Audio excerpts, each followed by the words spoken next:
Pour la prochaine heure, vous écoutez Samedi de lire avec Amélie Boivin-Enfield. Bonjour tout le monde, bienvenue à l'émission Samedi de lire et aujourd'hui je reçois l'auteure Marie-Julie Gagnon. Bonjour Marie-Julie, comment ça va? Bonjour, ça va très bien, merci toi. Ben oui, ça va super bien. J'ai envie de te présenter à mes auditeurs. Alors t'es née du côté du lac Saint-Jean. Ouais. T'as fait un DEC en arts et technologies des médias. Ouais. Et t'as fait quelques cours en création littéraire du côté de l'UQAM. Ouais. Et depuis une vingtaine d'années, tu collabores avec une panoplie de médias. Alors t'es auteure, chroniqueuse, blogueuse. Et en 2008, tu as lancé ton blog Taxi Brousse. Oui, qui a un peu changé, je dirais, qui a réorienté beaucoup ma carrière, en fait. Ouais. Ça a été un gros déclencheur, Taxi Brousse. Parce qu'avant, tu faisais surtout du techno, je pense. Ouais, en fait, moi, j'ai vraiment gradué au moment où la technologie, c'était vraiment l'ébullition. Là. Tout se passait, le premier portail de Vidéotron Infinité à cette époque-là. Bon, j'avais été embauchée après un stage à Musique Plus pour travailler sur ce portail-là. Donc, je suis vraiment arrivée au bon moment pour goûter à toute cette effervescence-là technologique qui se passait. Et c'est devenu un peu, bon, c'est un hasard finalement qui m'a amené à faire ça. Et j'ai pris plaisir, j'ai eu des contrats, donc ça se passait bien. Donc, pendant plusieurs années, j'ai beaucoup mis d'énergie là-dessus. Et à un certain moment donné aussi, j'avais peut-être envie d'explorer autre chose puis de voir autre chose. Donc, c'est ça aussi. Là, j'ai fait beaucoup de lifestyle aussi, tout le côté magazine féminin, des trucs comme ça. Donc, je me suis diversifiée un petit peu par la suite. Et t'es partie pendant un an du côté de Taïwan? Ouais, en fait, ben c'est ça. C'est à un certain moment donné, ça faisait quand même. J'ai commencé à travailler. J'ai vendu en fait mes premiers reportages. J'avais même pas terminé mes études. J'avais genre 18 ans.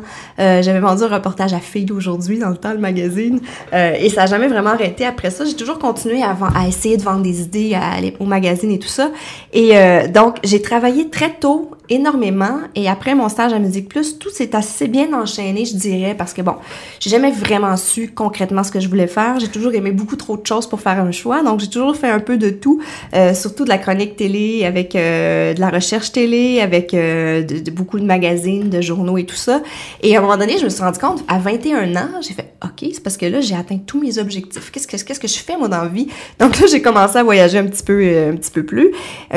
Et là, ben là, j'ai senti à un moment donné le besoin de vraiment faire une vraie coupure, puis de voir les gens, à force de voir les gens vivre dans mes reportages, j'avais le goût de moi-même aller explorer, voir autre chose, puis voir j'étais qui, moi aussi, hors de mon contexte, puis sans toutes ces étiquettes-là, parce qu'on se met on a tout le temps l'étiquette de cette fille-là est journaliste techno, puis les gens vont pas beaucoup au-delà de ça, donc j'avais envie, moi, de me mettre un peu, de me sortir de cette espèce de zone confortable-là, c'est un cliché, mais c'est vraiment ça quand même, et d'aller voir justement qui j'étais vraiment dans le fin fond de mon moi-même. Donc, de partir, j'étais partie à l'époque, je travaillais sur une émission qui s'appelait La Revanche des Nerds, qui était diffusée à Canal Z et avec une super belle équipe. Franchement, c'était une belle année dans ma vie, mais je sentais ce besoin-là de partir. Donc, au moment où est venu le temps de renouveler le contrat, ben la productrice m'a dit « Est-ce que ça tente de revenir l'année prochaine? » Je dis « Ben l'année prochaine, je pars vivre à l'étranger. Je sais pas où encore, mais je sais que je vais vivre ailleurs. » C'était vraiment clair pour moi que j'avais besoin de vivre ça. Donc, je suis partie voyager en Asie pendant 5 semaines. Après ça, j'ai prolongé. J'ai décidé j'ai trouvé un boulot, en fait, de prof d'anglais à Taïwan, puis je suis restée 1 an et demi au total. Et sur ton blog, justement, tu revendiques le droit de porter plein de chapeaux. Ah, c'est tellement important pour toi, ça? Hein? Ouais, vraiment. Puis, en fait, c'est qu'on a tendance, comme je parlais des étiquettes tout à l'heure, j'ai un gros problème avec les étiquettes. C'est que, oui, c'est vrai que on aime bien, en fait, mettre les gens dans des cases. Hein, ça nous rassure. C'est ça, puis il y a quelque chose de rassurant. Ah oui, elle a fait telle chose. Elle a fait telle chose. Puis on parle, quand on va voir le médecin, on aime ça savoir qu'on est avec le spécialiste de tel truc aussi. Fait que je comprends le côté, ce besoin-là de mettre des catégories, des étiquettes sur tout, y compris sur les gens. Mais moi, ça me rend folle. Moi, j'aime pas être là où on m'attend. Puis il y a même une certaine époque, je pense que j'ai fait un peu de sabotage, juste au niveau des cheveux. Quand j'étais dans la vingtaine, j'ai changé de couleur de cheveux 12 000 fois. Il y avait un producteur à un moment donné qui m'a dit « Là, Marie-Julie, cet été, est-ce que tu vas garder tes cheveux cette couleur-là? Parce qu'on aimerait ça être capable de te reconnaître pendant toute la saison, tu sais. » Fait qu'il y a une espèce de... J'ai jamais aimé être obligée d'être ce qu'on attend de moi, tu sais. Fait que c'est pour ça aussi que le voyage me rejoint autant. C'est qu'en voyage, tu peux te permettre d'être complètement toi-même et de te lâcher. Il y a des gens qui vont se réinventer de 1000 façons en voyage, de façon positive, parfois pas toujours. Mais bref, il y a cette liberté-là aussi d'être complètement soi. Les gens n'ont pas d'attente envers nous quand on est en voyage. Donc ça me plaisait beaucoup. Qu'est-ce que tu dis quand tu passes aux douanes, que tu fais comme métier? Moi, là, je trouve ça bien dur, ça aussi. Hein. Puis, la façon que je trouve qui est la plus efficace de résumer ce que je fais, c'est vraiment le terme anglais, c'est travel writer. Il n'y a pas l'équivalent en français. Journaliste de voyage, c'est plus vraiment ça, parce que je me décris plus comme une journaliste aujourd'hui. Je fais plus de la chronique, je fais plus du blog. Et bon, puis bref, j'ai décidé de résumer ça comme ça. Mais travel writer, pour moi, ça résume vraiment bien, parce que ça va au-delà de juste... rapporter des faits. Il y a un volet écriture qui est très important dans le mot, je trouve, travel writer. Puis moi, ça me plaît beaucoup. OK. Donc, ouais. Généralement, c'est comme ça que je vais dire aux douaniers. Et au niveau des livres, tu as publié ton premier livre en 2004, Embarquement immédiat, qui malheureusement n'est plus disponible. Non, mais c'est un livre qui est périmé, il faut le dire. C'est un livre qui rassemblait toutes les pistes de voyage pour les 18-35 ans. Quand on veut voyager, qu'on sait pas par quoi commencer, qu'on n'a pas un rond, très important, j'avais rassemblé, en fait, dans ce livre-là, toutes mes recherches perso et même plus, là, de stages, de coopération internationale, tous les organismes avec qui on peut partir, autant que les possibilités d'emploi. Je suis partie moi-même enseigner l'anglais en Asie, mais il y a plein de façons de faire de ce style-là. Il y a des gens qui vont travailler dans des clubs med, il y a des gens, bref, j'avais interviewé des gens des voyageurs, des jeunes voyageurs qui avaient touché à différentes expériences de ce genre-là, et à travers eux, on pouvait découvrir ce qui existait, puis à la fin, j'avais mis une espèce de carnet avec vraiment des ressources et tout ça. Donc, c'est un livre qui, avec le temps, effectivement, les informations sont plus bonnes, donc c'est clair qu'il y aurait plus sa place aujourd'hui, du moins pas sous cette forme-là. Et par la suite, Carte postale d'Asie, qui a été publiée en 2007. Ça, c'est un livre qui me tient beaucoup à cœur parce que c'est vraiment le récit de mes 18 mois, 16 ou 18 mois, je me rappelle plus, 16 mois, je pense, à Taïwan.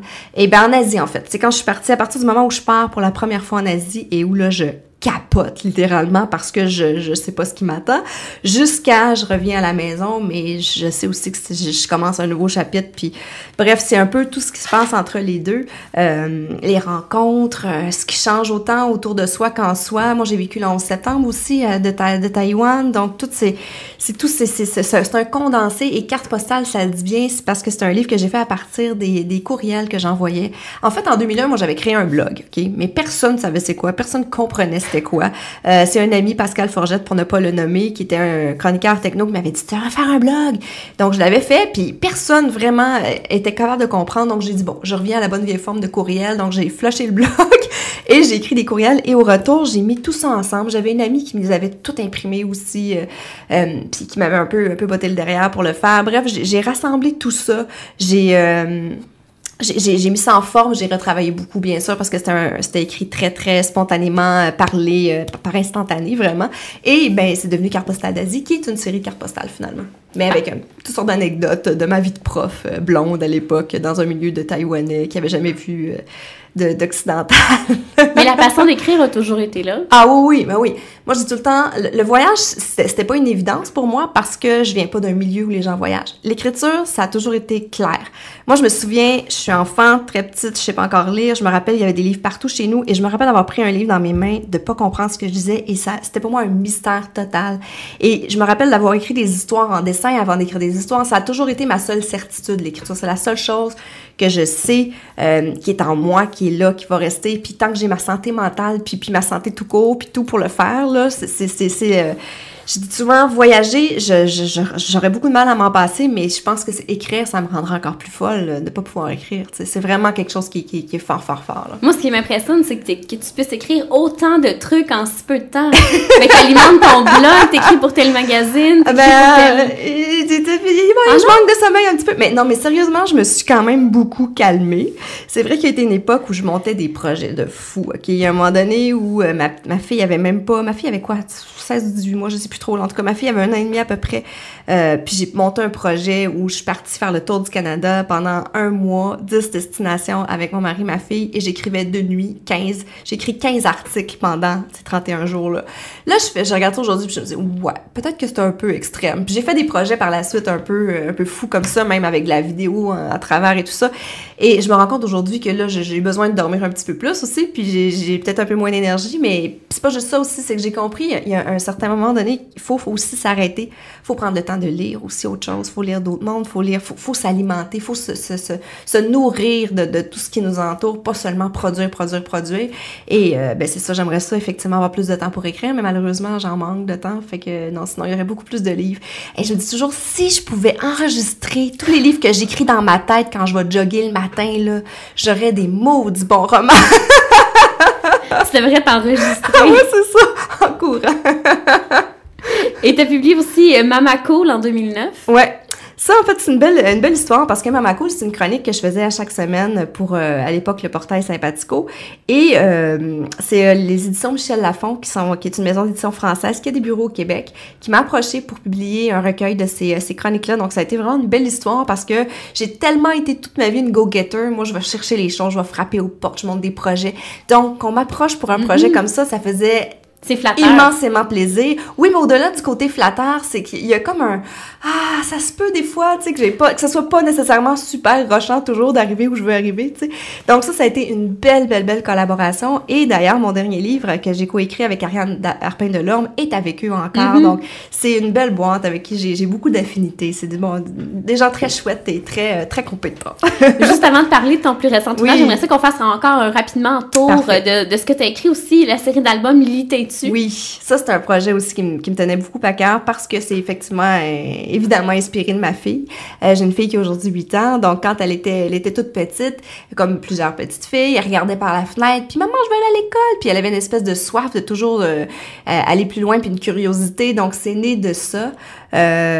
Donc le premier c'était Lily Têtu veut grandir trop vite, c'était inspiré de ça. Donc c'est des histoires, mais ma fille depuis qu'elle est petite, je lui raconte des histoires aussi que j'invente, puis il y en a que j'ai peaufiné au fil du temps, puis bref, c'est clairement pour elle au départ que j'ai voulu faire ces histoires-là, et le personnage principal est fortement inspiré d'elle. Même les illustrations aussi, j'avais envie que ce soit une petite métissée qui soit dans les illustrations, parce que ça c'est une autre chose, c'est qu'il y en a pas tant que ça au Québec, des histoires qui mettent en vedette des enfants métissés, donc ça me tenait pas mal à cœur. Et effectivement, c'est drôle parce que maintenant qu'elle a 8 ans, elle trouve ça super cool.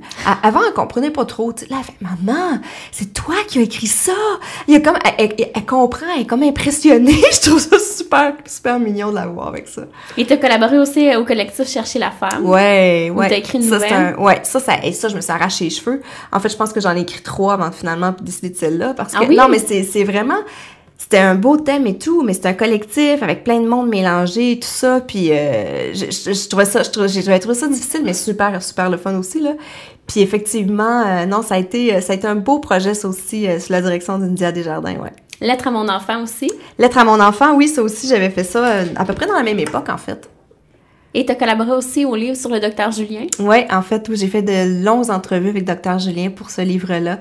Ça a été une belle rencontre, et pas seulement avec Dr Julien, je pense aussi j'ai passé du temps en clinique avec lui, donc j'ai rencontré pas mal de gens qui gravitent dans ce milieu-là, et pour moi, il y a des moments là qui me restent encore aujourd'hui, qui ont été très marquants, autant à sa clinique de Schlaga qu'à celle de Côte-des-Neiges, des rencontres avec les enfants bien sûr, mais les mamans aussi.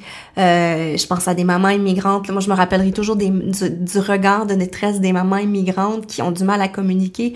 C'est pour moi, on parle beaucoup des enfants, hein, toujours, mais moi, c'est les mamans qui me sont restées les images les plus fortes. On dirait que c'est parce que je le sais que les enfants, ils ont une force en eux, puis quand on les aide, on a les ressources. Mais les mamans, des fois, je sentais une espèce de détresse profonde, et ça m'a profondément touchée. Donc, ça a été une belle expérience avec Dr Julien que j'ai... franchement, une belle rencontre. Si tu me permets, Marie-Julie, on s'arrête et au retour, on parle du voyage pour les filles qui ont peur de tout. Parfait!